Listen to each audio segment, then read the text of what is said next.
1,5 su bardağı su, 1 tatlı kaşığı tuz. Bunu ilave edeceğim.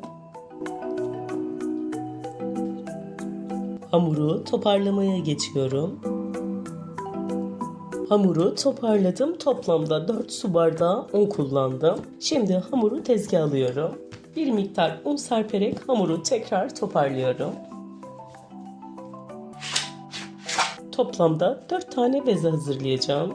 Bezeleri kenara alalım. İlk bezemizi biraz un serpip merdane ile açalım.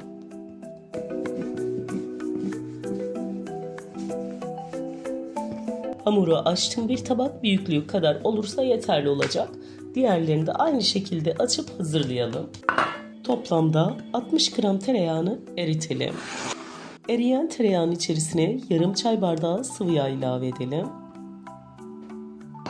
Açmış olduğum hamurları tabağın içerisine koyuyorum ve hazırlamış olduğum yağdan üzerini yağlıyorum. Her tarafa yağı iyice sürelim. Bütün hamurları üst üste koyup yağlamaya devam edelim. Kalan yağı bir kenara alıyorum, daha sonra tekrar kullanacağım. Üzerini streçle kapattıktan sonra yarım saat dinlenmeye bırakalım.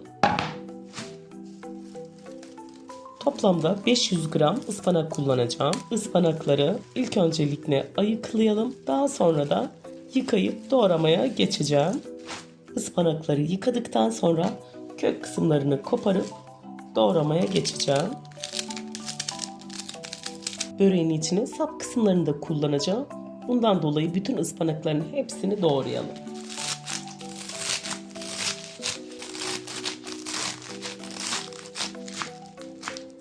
Doğradığım ıspanakları kenara alıyorum. Ispanakları yıkayıp hazırladık. Şimdi de bir tane havuç rendeleyeceğim.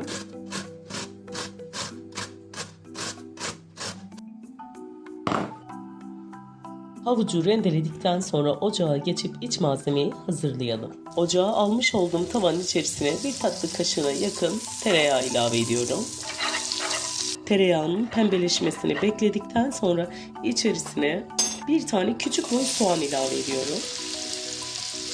Soğanla beraber havucu da kavuracağım. Havucu da ilave ettikten sonra kavurmaya devam edelim. Yaklaşık 5 dakika kavrulan malzemenin içerisine ıspanağı da ilave ediyorum. Ispanağı 1 dakika boyunca kavurduktan sonra içerisine yarım tatlı kaşığı karabiber, 1 tatlı kaşığı pul biber, yarım çay kaşığı da tuz ilave ediyorum ve iç malzemeyi soğumaya bırakalım. Hamur dinlendi. Hamur dinlendikten sonra 4 katında tezgaha alıyorum. Daha sonra elimle yavaş yavaş büyütüyorum.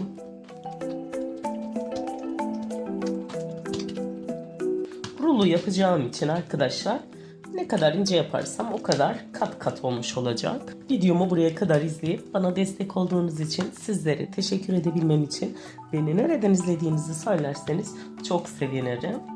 Aklınıza takılan herhangi bir şey varsa yorum kısmında yorum bırakabilirsiniz. Hamuru olabildiğince büyük açtım arkadaşlar, gördüğünüz gibi.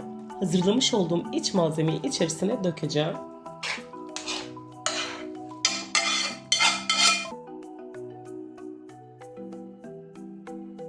Şöyle göstereyim, iç malzemeyi böreğin her tarafına güzel bir şekilde dizdikten sonra şimdi rulo yapmaya geçelim.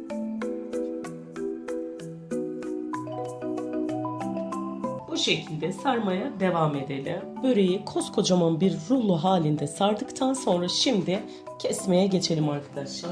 Böreğin özelliğinin bozulmaması için ip kullanacağım. Herhangi bir ip arkadaşlar, hiç fark etmez. Ortadan ikiye kesiyorum. Biraz hassas börek olduğu için bıçak kullanmayacağım. Şekli de bozulmamış olacak. Şöyle 3 parmak kalınlığında kesersek yeterli olacak.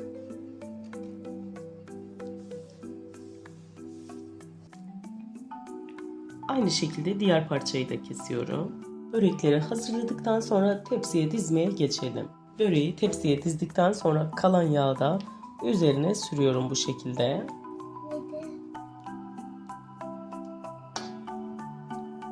Yağ sürdükten sonra 200 derece fırında kızarana kadar pişirelim.